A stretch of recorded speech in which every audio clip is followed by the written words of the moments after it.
Muy bien. Y hablando del pastor Ken, nos estuvo ministrando la semana pasada acerca de 4 pilares para una vida de transformación. Estuvo hablando acerca de la identidad, estuvo hablando de alinearnos con la voluntad de Dios, estuvo hablando de empoderarnos por el poder del Espíritu Santo y, por último, nos habló acerca de nuestra asignación en el reino de Dios, nuestro lugar. Y pensando en esto, Dios me había dado una palabra hace algún tiempo que se alineaba perfectamente con... ¿Alguien tiene un teléfono? Apáguelo, por favor. Por aquí, ¿no? Por favor, apaguen sus teléfonos antes de empezar el culto. De paso, ahora que veo allá a César y a Noelia, ¿hay alguien que nos visita por primera vez? ¿Una visita por primera vez? ¿O son todos de casa? Bueno, si no, se perdieron el regalo que César y Noelia tenían para ustedes.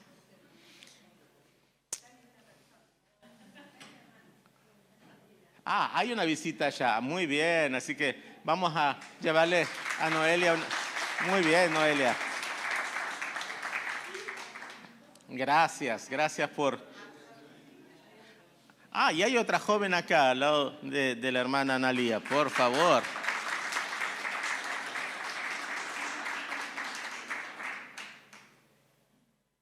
Muy bien, ahí está, no tengan miedo, que es para bendición que queremos saber quiénes nos visitan por primera vez. Había una palabra que Dios me había dado y al escuchar al pastor calzaba perfectamente con lo que yo había recibido. Y es que cada vez que hay un punto de inflexión en nuestra vida, hay un conflicto en torno a ese punto de inflexión. Es decir, a veces nosotros decimos, Dios me dio una bendición muy grande y después como que todo se volvió un pandemonio. ¿No le parece eso?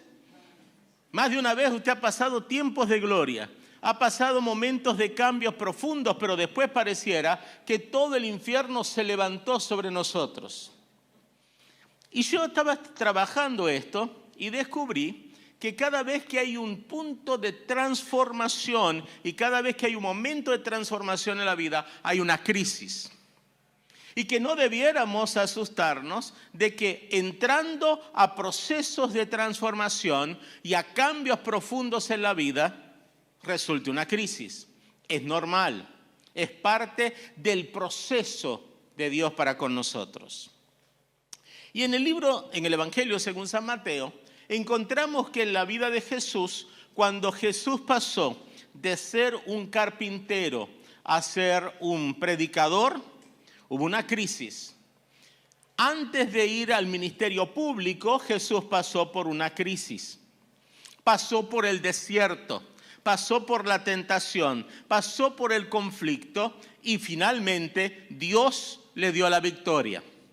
Ahora, en el pasaje que vamos a trabajar, un pasaje muy conocido, nosotros vamos a descubrir precisamente que el ataque del enemigo, el ataque de la carne y el ataque del mundo contra nosotros, siempre será contra nuestra identidad, siempre será contra nuestro alineamiento con la voluntad de Dios, será contra nuestra asignación y será contra nuestro empoderamiento. Y que los creyentes tenemos que estar con nuestros ojos abiertos, entendiendo que cada vez que Dios nos pasa por un proceso de cambio, habrá un conflicto espiritual significativo alrededor de nosotros. Y que, como dice el apóstol Pedro, no debe sorprendernos el fuego que se levante contra nosotros, fuego de tribulación, de persecución, de conflicto, porque es parte de cómo Dios nos prepara para grandes cosas. En el pasaje de hoy nos vamos a encontrar con varias sorpresas. La primera sorpresa es que cuando nosotros pasamos por el conflicto, Dios inicia el proceso. No puede ser, sí. Dios inicia el proceso. A veces pensamos que es al revés, pensamos que el enemigo se levanta contra nosotros, pero no, es Dios que inicia el proceso. Aún en el argumento del libro de Job está precisamente eso. Es Dios el que inicia el proceso. Cuando Dios quiere llevarnos a una gloria nueva, Dios nos lleva por un camino de desierto. Dígale que está a su lado, Dios me lleva. No nos gusta, pero es así. Capítulo 4 del Evangelio según San Mateo, versos 1 en adelante, dice así. Entonces Jesús fue llevado por el Espíritu al desierto para ser tentado por el diablo. Fíjense que no dice que el diablo se le apareció. No dice que el diablo metió la cola, como nosotros decimos, sino que dice entonces Jesús fue llevado por el Espíritu. El mismo Espíritu que lo bautizó, el mismo Espíritu que lo llenó, el mismo Espíritu que descendió en forma de paloma cuando Jesús fue bautizado, es el Espíritu mismo que lo lleva al desierto con el propósito de ser tentado. Y fíjense que no lo lleva al desierto para que ayunara y orara, sino que lo lleva al desierto para ser tentado. Por supuesto que Jesús, entendiendo eso, aprovechó ese tiempo allí para ayunar y orar y buscar el consejo y el corazón de Dios, porque entendió que estaba en el desierto para ser tentado. Pero seguimos. Dice que después de haber ayunado 40 días y 40 noches tuvo hambre. Cualquiera. Y vino el tentador y le dijo, si eres el Hijo de Dios, di que estas piedras se conviertan en pan. Él respondió y dijo, escrito está, no solo de pan vivirá el hombre, sino de toda palabra que sale de la boca de Dios. Entonces el diablo le llevó a la santa ciudad y le puso sobre el pináculo del templo y le dijo, si eres Hijo de Dios, échate abajo, porque escrito está, a sus ángeles mandará acerca de ti y en sus manos te sostendrán para que no tropieces con tu pie en piedra. Jesús le dijo, escrito está, también no tentarás al Señor tu Dios. Otra vez le llevó el diablo a un monte muy alto y le mostró todos los reinos del mundo y la gloria de ellos.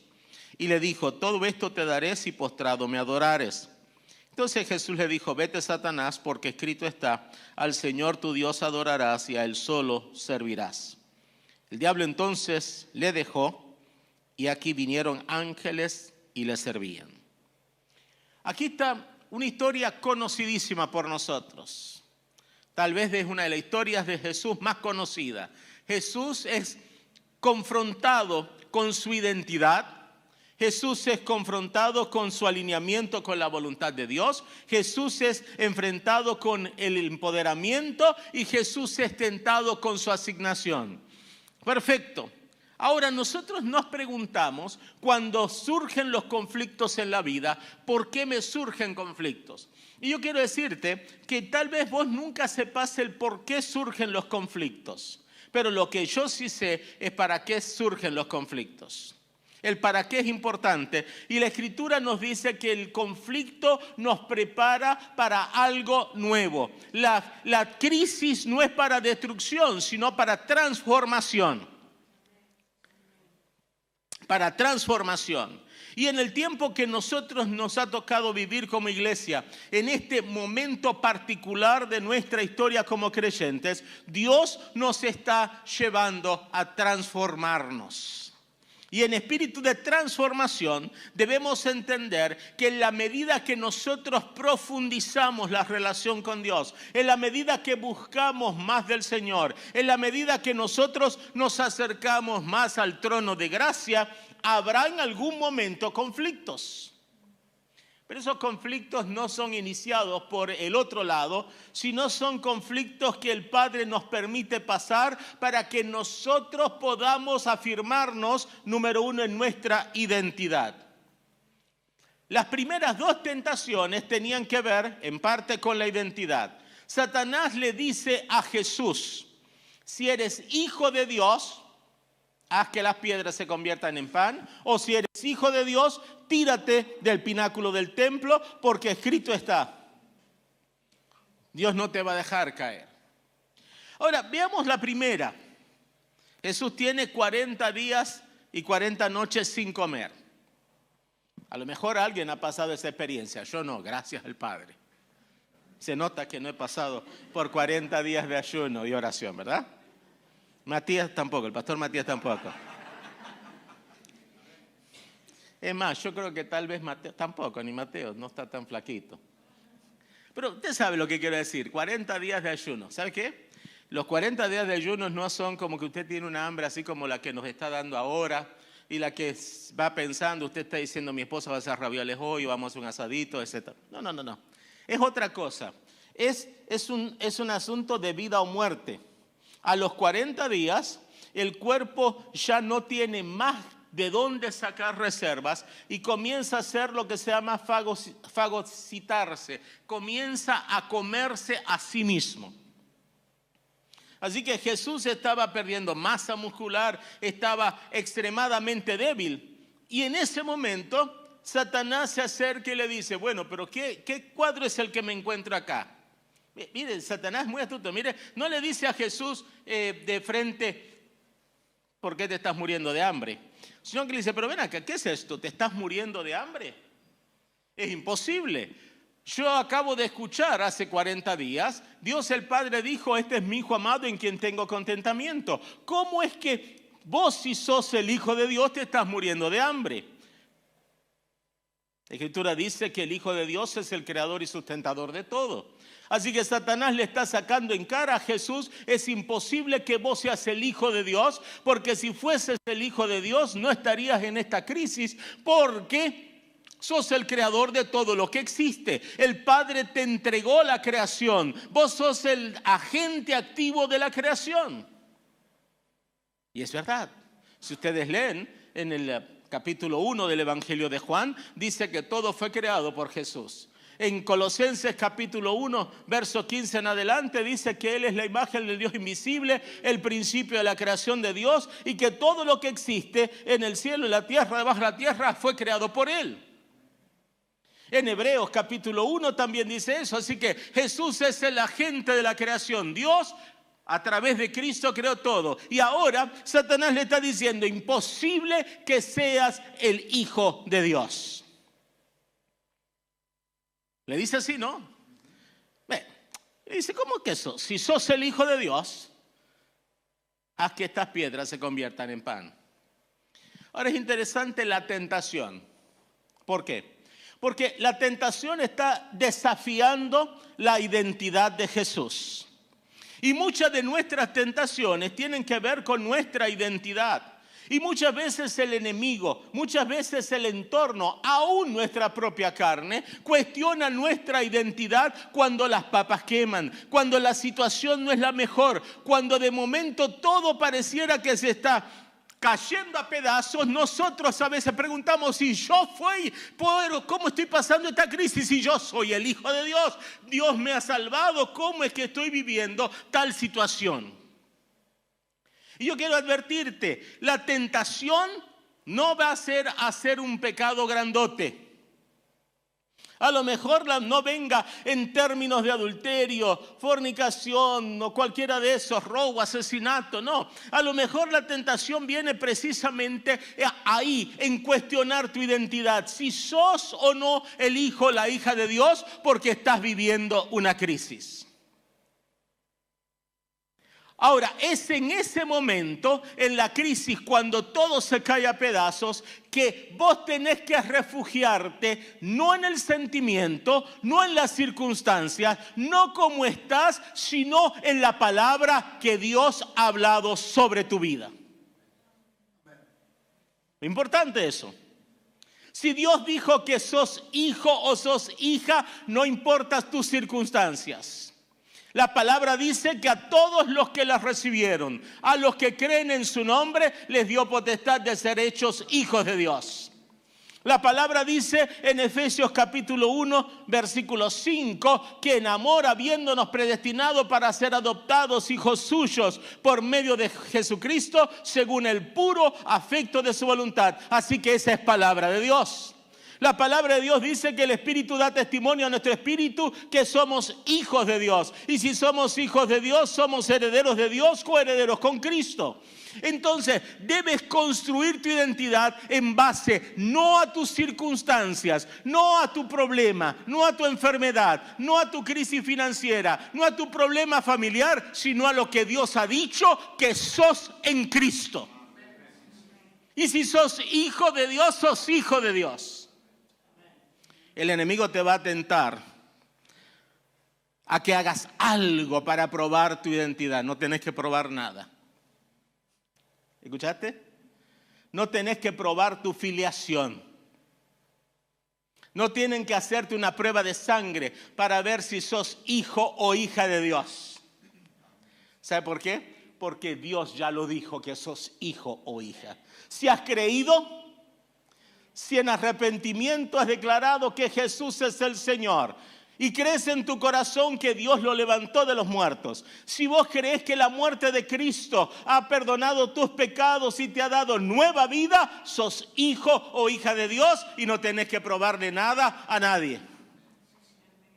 Pero, y ahora viene el pero, cuando entramos en procesos profundos de transformación espiritual, muchas veces nuestra carne, el entorno, la gente a nuestro alrededor o el mismo enemigo nos tientan con la pregunta: si eres hijo o hija de Dios, haz tal cosa o muévete en esta dirección. Jesús las tenía claras y cuando Satanás le propone hacer pan, Jesús le dice: mira, primero que nada no te tengo que probar nada, Satanás, porque yo me amparo en la palabra que sale de la boca de Dios. Dios dijo que soy su hijo amado y lo soy. Mire qué interesante esto. Jesús hubiera podido tener 1000 argumentos para discutirle a Satanás, pero solamente se refugió en uno, en que todo lo que Dios dice es veraz. Y que estaba escrito: no solo de pan vive el hombre, sino de toda palabra que sale de la boca de Dios. Es decir, Jesús le está diciendo a Satanás: yo no tengo que hacer pan. ¿Para qué? Probar que soy hijo de Dios. Me basta con que Dios así lo dijo. Qué lindo. Quiero decirte, hermano, tu identidad no depende de lo que hagas. No depende de cosas extraordinarias. No depende de que vayas como nuestros hermanos por los cuales estamos orando allá en el África. No depende de que te aísles en algún lugar. No depende de que extraordinariamente te muevas. Tu identidad se basa en que Dios dijo lo que sos. Gracias a Dios. Dios dijo que soy su hijo y lo soy. Ahora, ¿cuál es el problema? Dios y Jesús no actúan de acuerdo a los dictados de Satanás, sino actúan de acuerdo a su voluntad. Y Jesús no iba a caer en la trampa de hacerle caso al diablo y vivir haciéndole caso al diablo y hacer un milagro que no tenía razón de ser. ¿Por qué? Porque el pan no sale de piedras. ¿Es verdad? ¿De dónde sale el pan? De un proceso. Harina de trigo, levadura, agua, sal, malta, no sé qué más le ponen ahí. Amasar, dejar leudar, volver a amasar, dejar leudar, poner en el horno. Eso es hacer pan. Pero Satanás le propuso a Jesús un plan alterno. Y ese plan alterno no era conforme al orden natural de cosas. Tampoco Jesús iba a entrar ahí. Y mucho menos para beneficiarse a sí mismo.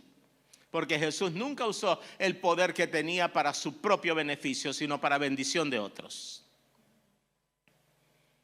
Y cuando Satanás te quiera embaucar, queriendo que pruebes tu identidad, vos le vas a decir: yo no necesito probar mi identidad, yo soy hijo o hija de Dios. Y a lo largo de tu vida, y sobre todo en momentos de cambio, y esto es importante, es en momentos de cambio cuando el enemigo más quiere que usted y yo perdamos la visión de lo que somos. Es cuando estamos enfrascados en un cambio profundo espiritualmente, viene sobre nosotros a cuestionar nuestra identidad. Pero tranquilos, porque el Espíritu nos está dirigiendo al desierto. Los desiertos no son malos. Dígale que está a su lado, el desierto no es malo. ¿Por qué? Te voy a decir, cuando vamos al desierto después viene algo prometido. Cruzaron el desierto de Sinaí y ¿qué fue lo próximo que pasó? Tierra prometida. Jesús está en el desierto, pero después del desierto vendrá su ministerio público. Después de su ministerio público vendría la cruz, pero después de la cruz vendría la resurrección, la ascensión, la entronización, la glorificación, y el poder de Jesús sería evidente. Pero antes de todo ese proceso había que ir al desierto. Y el Espíritu lo llevó al desierto para ser tentado. Y si Dios te está permitiendo un desierto, una crisis, una circunstancia difícil, no te preocupes. Dios tiene detrás del desierto una bendición. No te desesperes. Créele la palabra que Dios ha hablado sobre tu vida. Sos un hijo o una hija de Dios. Ahora, segunda tentación. Esta es más rara, ¿no? El diablo lo lleva a Jesús al pináculo del templo. Y le dice, si sos hijo de Dios, tírate. Es más, escrito está, como Jesús mire qué interesante, como en la primera tentación Jesús usó palabra, ahora el diablo le usa la palabra. Y mucho cuidadito, que se la conoce mejor que nosotros. Se la conoce mejor que nosotros. Tiene agentes que la declaran continuamente sobre nuestras vidas. Y usted tiene que tener un ojo espiritual y un discernimiento cabal para darse cuenta qué viene de Dios y qué no viene de Dios. Porque allí estaba Satanás ahora disfrazado de evangelicaloide. Parecía, pero no era. ¿Y qué le dice? Bueno, mira, tírate. La Biblia dice que si te tiras, los ángeles te van a proteger. Y Jesús le dice, para un cachito. Primero, Satanás, ya te dije que no tengo que probar mi identidad. Yo soy hijo de Dios. Pero te quiero decir algo. Escrito está, yo no voy a tentar al Señor, mi Dios. Es decir, yo no voy a probar que soy hijo arriesgando mi vida. Yo no voy a probar que soy hijo de Dios cayendo a la explanada del templo. Porque ¿qué es lo que sucede? Había una tradición que no es bíblica. En el tiempo intertestamentario, entre Malaquías y Mateo, pasaron 400 y pico de años, en ese tiempo se construyeron muchas ideas falsas acerca de la venida del Mesías. Entonces, una de esas tradiciones decía que cuando el Mesías viniera, él iba a tirarse como en paracaídas a la explanada del templo y todo el mundo lo reconocería como el Mesías y comenzaría la era mesiánica. Por lo tanto, Satanás lo que quería era que Jesús fuera, entre comillas, reconocido como el Mesías. Porque si hubiera bajado así como en paracaídas, mucha gente, los sacerdotes y todo, llegó el Mesías. Pero ¿qué hubiera pasado si los reconocían como Mesías? Claro, y no hubiera habido cruz. No hubiera habido muerte. Y lo que Satanás no quería es que muriera Jesús, porque él sabía que la muerte de Cristo sería el fin de su gobierno. Y a veces las circunstancias que estamos pasando son difíciles y Satanás viene, o viene alguien de nuestro entorno, o aún nuestra propia mente, y nos cita la Escritura para que nosotros tentemos a Dios y hagamos cosas que son contrarias a la voluntad de Dios y no estemos alineados con la voluntad de Dios. Mucho cuidado con eso. Porque cuando la voluntad de Dios se desata sobre nuestra vida, no tiene alternativas. La voluntad de Dios es que buena, agradable y perfecta, pero comienza con que yo me ponga en el altar como sacrificio vivo. ¿Verdad? Tengo que morir al yo. Tengo que morir a mis deseos. Y Jesús le dice a Satanás, mira Satanás, yo no voy a hacerte el juego, porque primero no voy a tentar a Dios, pero segundo yo quiero decirte que mi voluntad es la voluntad del Padre. Yo estoy alineado con esa voluntad y yo no voy a seguir tus dictámenes. Y muchas veces nosotros nos alineamos con la voluntad de la carne, porque las circunstancias por las que estamos pasando son demasiado complicadas. Y queremos salir al paso. Y queremos buscar un atajo. Y queremos movernos. Hace poquito hermana María, la pastora María predicó de eso, de cómo a veces buscamos atajos para resolver asuntos espirituales. Y yo quiero decirte, no busques atajos. La voluntad de Dios es buena, agradable, perfecta. Puede ser que suframos un poquitito, puede ser que el conflicto duela, puede ser que en el fragor del conflicto nos quememos o nos chamusquemos un poquito, pero no hay problema. Al final Dios nos dará victoria total.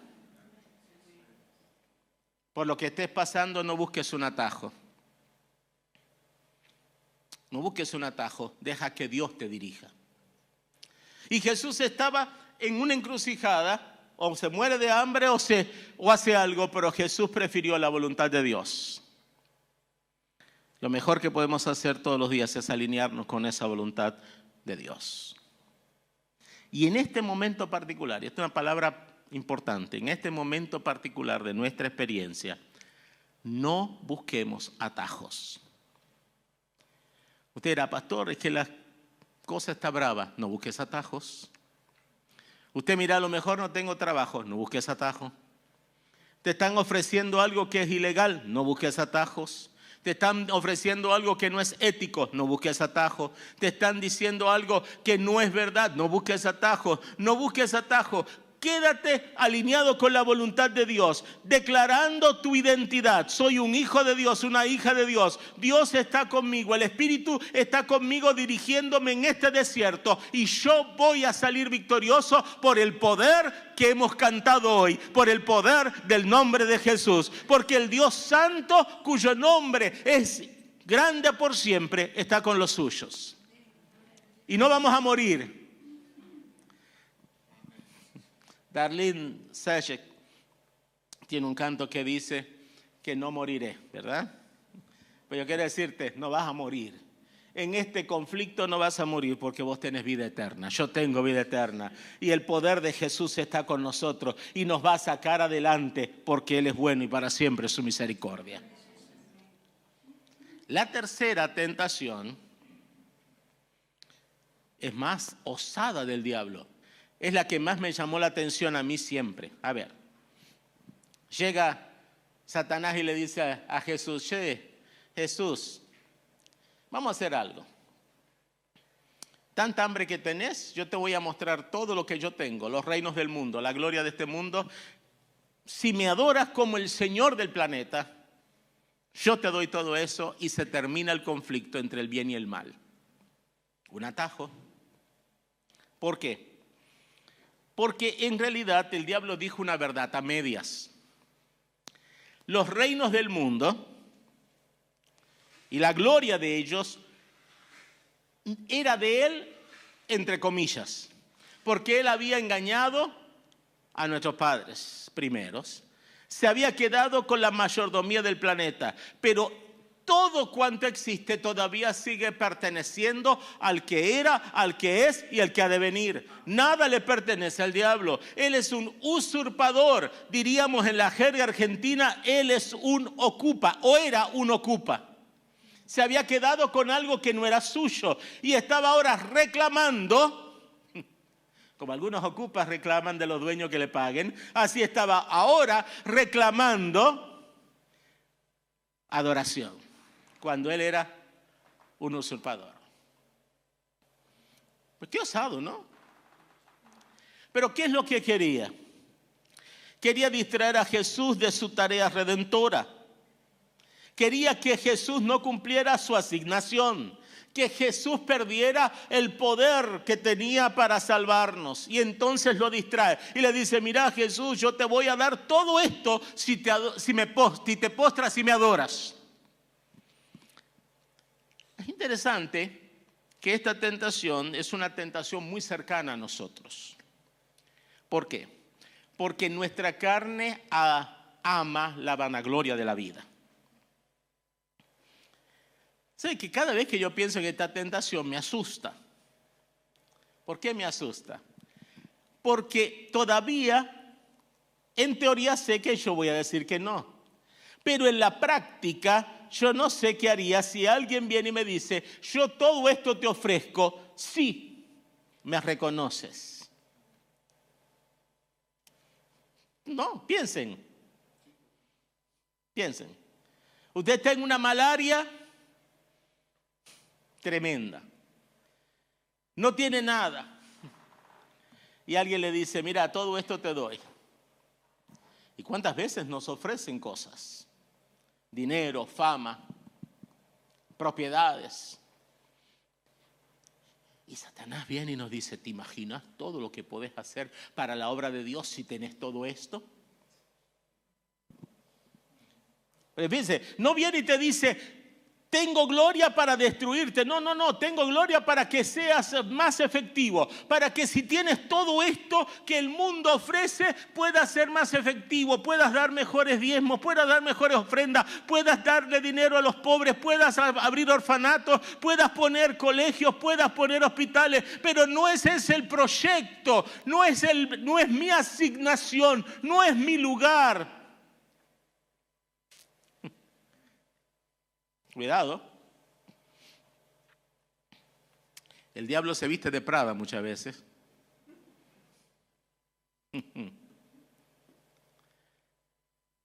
Y viene, ¿qué hace Jesús? Por otro lado, el diablo no quería que Jesús fuera a la cruz. Y le está dando una alternativa. Y dice, mira, el problema es este. Este mundo yo me lo gané en la lotería con Adán y Eva. Por lo tanto, yo te voy a decir, si quieres recuperar el mundo, eso de ir a la cruz y morir por el pecado de la humanidad no tiene que ser. El sufrimiento, es más, yo estoy medio inventando detrás de lo que conozco teológicamente. Es más, Jesús, cuidado, te vas a separar eternamente de Dios en la cruz. Vos que has sido siempre uno con el Padre, si mueres en la cruz, el pecado de la humanidad te separa de tu Padre. Cuidado, Jesús, pero lo único que tenés que hacer es algo chiquito. Jesús, adorame, yo soy el Dios de este mundo, yo soy el que tengo el poder y te lo voy a dar todo. Te voy a firmar las escrituras y vos te vas a quedar con el planeta y yo me voy a otro lugar. Pero Jesús, piénsalo bien. Eso le dice, mira, diablo, anda para allá. Bobo. Anda para allá, bobo. ¿Qué haces mirándome? ¿Qué haces tentándome? Porque escrito está, al Señor tu Dios adorarás y a Él solo servirás. Ahí está. El poder viene de la adoración al Dios verdadero. Yo no me voy a mover ni de la voluntad de Dios, ni de la adoración a Dios. Olvídate de que yo te adore. Vos no sos el objeto de adoración del universo, es mi Padre. ¿Qué autoridad, no? Y bueno, dice la Biblia que el diablo se tuvo que ir. Pero ¿y por qué se fue? Se fue porque Jesús la tenía clara. Su identidad estaba alineado con la voluntad de Dios. Estaba lleno del poder del Espíritu de Dios y tenía claro cuál era su tarea en el mundo. Ahora, Satanás, la carne y el mundo nos tientan en esas áreas siempre. Y quieren quitarnos el gozo de servir a Dios con libertad. Y quieren quitarnos el gozo de la transformación tentándonos a tomar atajos. A veces cuestionando nuestra identidad. Otras veces sacándonos de la voluntad de Dios, otras veces cuestionando nuestro ejercicio del poder espiritual. Y aquí me quiero concentrar en algo muy importante. Todos nosotros tenemos dones, pero nuestros dones son distintos. Los dones del pastor Matías no son los míos. Los míos no son los de Diego. Iba a decirle otro nombre que le digo, pero de Diego. no son igual que los de Omar. Son dones espectaculares cada uno, pero se mueven distintos. No te compares con Aldo, que tiene todos los dones para tocar. A lo mejor no puedes tocar, pero puedes orar. Puedes interceder. Tenés don de ministrar uno a uno. Yo tengo don de ministrar a las masas. Por lo tanto, el enemigo no quiere que vos penses en eso, sino que te concentres en buscar un poder que no es tuyo. Y te engaña y te miente y te dice, che, si sos hijo de Dios, mira, la viejita de al lado se murió y vos no hiciste nada por ella. Y vos te pasaste 6 meses orando por la viejita para que no se muriera y siempre se murió. Y te cae un sentimiento de culpa. ¿Por qué? Porque no has entendido que Dios no te dio de asignación orar por esa señora para que viviera, sino que te dio por asignación interceder por su vida en el tiempo de crisis. Pero viene y te confunde y te cae ay, ¿verdad? Se murió el vecino y yo no hice nada. Pero una pregunta, ¿es tu asignación? ¿Es la voluntad de Dios? ¿El poder que se te ha dado y los dones que tenés es para eso? Y tienes que pensar bien en esto. El Espíritu de Dios se está moviendo entre nosotros, pero en forma distinta de acuerdo a la dotación que cada uno ha recibido de parte de Dios. Y lo importante no es lo que suceda con mi don a corto plazo, sino lo que sucede en el plano eterno. Porque a lo mejor tu asignación en el mundo, escucha bien, tu asignación en el mundo no era orar para que la vecina se salvara físicamente, sino que tu asignación en el mundo era para dar testimonio de la grandeza, el poder de Dios, y para que no solo ella muriera en paz, sino para que su familia creyera y para que de esa familia Dios levantara una nueva generación de gente que sirve y honra a Dios. ¿Bien? Pero el diablo te quiere confundir. Y viene a tu vida y te dice, no, pero vos sos un cristiano mediocre. Mira, oras y la gente se muere. Mira, oras y la enfermedad avanza. ¿Cómo es eso? ¿Qué tipo de creyente sos? No creas la mentira. Vos no necesitas que ocurran grandes cosas para probar tu identidad. La palabra que Dios ha hablado sobre tu vida dice que vos y yo somos hijos e hijas del Dios Altísimo. Y soberanamente, cuando te mueves, como decía el pastor Ken la semana pasada, cuando te mueves en el poder de Dios y tu asignación la entendés y sabés para qué Dios te tiene en la iglesia y en el mundo, verás las cosas que Dios ha preparado de antemano para que te puedas mover en ellas. Ahora, qué interesante es que terminando el encuentro con el diablo, vinieron los ángeles y le servían al Señor. ¿Qué le habrán dado de comer, no? Dice, los ángeles servían. ¿Qué le habrán dado de comer? Le dieron de comer, le dieron de beber. Jesús recobró fuerzas.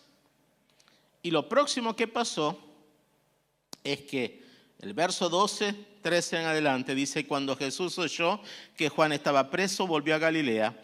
Y dejando a Nazaret, vino y habitó en Capernaum, ciudad marítima en la región de Zabulón y Neftalí, para que se cumpliese lo dicho por el profeta Isaías cuando dijo, tierra de Zabulón, tierra de Neftalí, camino del Jordán camino del mar al otro lado del Jordán, Galilea de los gentiles. El pueblo asentado en tinieblas vio gran luz, y a los sentados en región de muerte, de sombra de muerte, luz les resplandeció. Desde entonces comenzó a predicar y a decir, arrepentíos, porque el reino de los cielos se ha acercado. Después de la crisis de la transformación, después del punto de inflexión, no nos queda otra que salir a predicar que el reino de los cielos se ha acercado. Pasamos por la crisis, sí. Pasamos por la batalla. Pasamos por el encuentro con las fuerzas del mal. Pasamos por la crisis de, ay, ¿qué es lo que me pasó? Pero después que somos vencedores, no nos quedamos en casa, sino que salimos a predicar que el reino de los cielos se acercó. Y predicamos a Cristo. En este momento te invito a 2 cosas. La primera, si sos un creyente, a que te afirmes en tu identidad. ¿Soy un hijo o una hija de Dios? De paso, si no puedes contestar eso, posiblemente no lo seas. Y si no lo sos, estás en el mejor lugar para decir yo no soy un hijo de Dios, porque te vamos a decir cómo se llega a ser un hijo de Dios o una hija de Dios. ¿Cómo se llega a ser un hijo de Dios? Creyendo que el Señor Jesús es Señor de gloria, que vino a la tierra, vivió una vida perfecta, murió en la cruz por tus pecados y particularmente por los tuyos, llevó tu condenación en la cruz, resucitó de los muertos, ascendió al cielo, está entronizado en el cielo, intercede por los creyentes y un día volverá. Si crees eso de todo corazón, entonces es el principio de una nueva identidad como hijo o hija de Dios. Si crees de todo corazón esto y ya lo crees, el Espíritu te da testimonio de que lo sos. Entonces la invitación es a que cuando el enemigo se levante, cuando el entorno te cuestione, cuando tu propia carne te cuestione por lo que estás pasando, te refugies en la palabra de Dios. Porque la palabra de Dios tiene la respuesta a nuestra identidad. La palabra dice que somos los hijos y las hijas de Dios.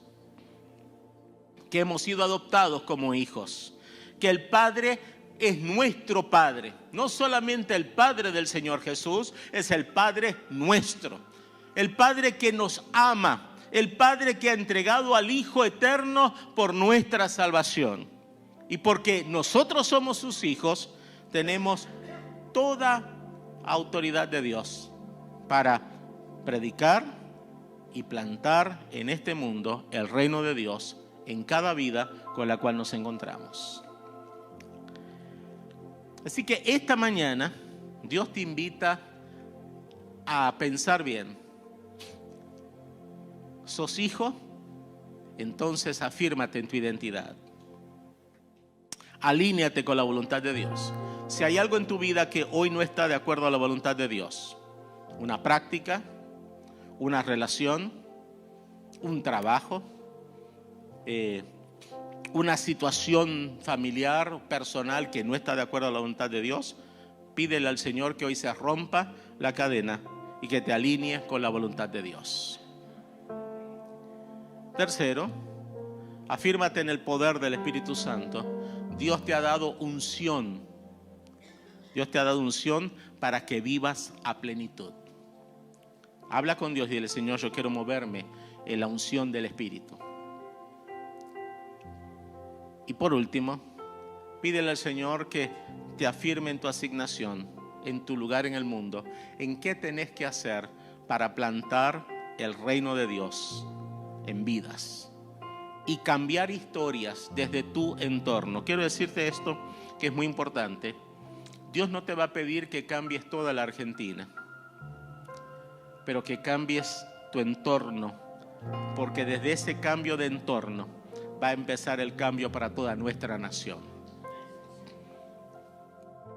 Cambiando en nuestro entorno, cambiando la atmósfera familiar, cambiando la atmósfera en el vecindario, por tu presencia, porque es la presencia manifiesta de Cristo aquí en la tierra. Cuando eso ocurra, entonces, como Jesús, iremos al lugar donde hay sombra de muerte y daremos vida y predicaremos: arrepentíos, porque el reino de los cielos se ha acercado y está entre nosotros. Es una historia conocida, pero que tiene mucha lección para nosotros.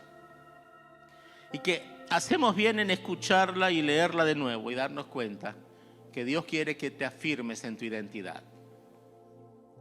Y que busques en lo profundo de tu corazón si estás alineado o alineada con la voluntad de Dios. Si estás viviendo en el poder del Espíritu. Y si estás cumpliendo tu tarea para la cual has sido llamado o llamada. Así que, mientras meditamos en esto, yo te voy a invitar a que hoy te acerques a Dios a hablar de estas 4 cosas. Que hables con el Señor y le digas: Señor, yo soy tu hijo. Quiero estar en el centro perfecto de tu voluntad perfecta. Quiero moverme en el poder del Espíritu Santo. Y quiero, por tu gracia, cumplir mi propósito y la asignación que se me ha dado en el mundo.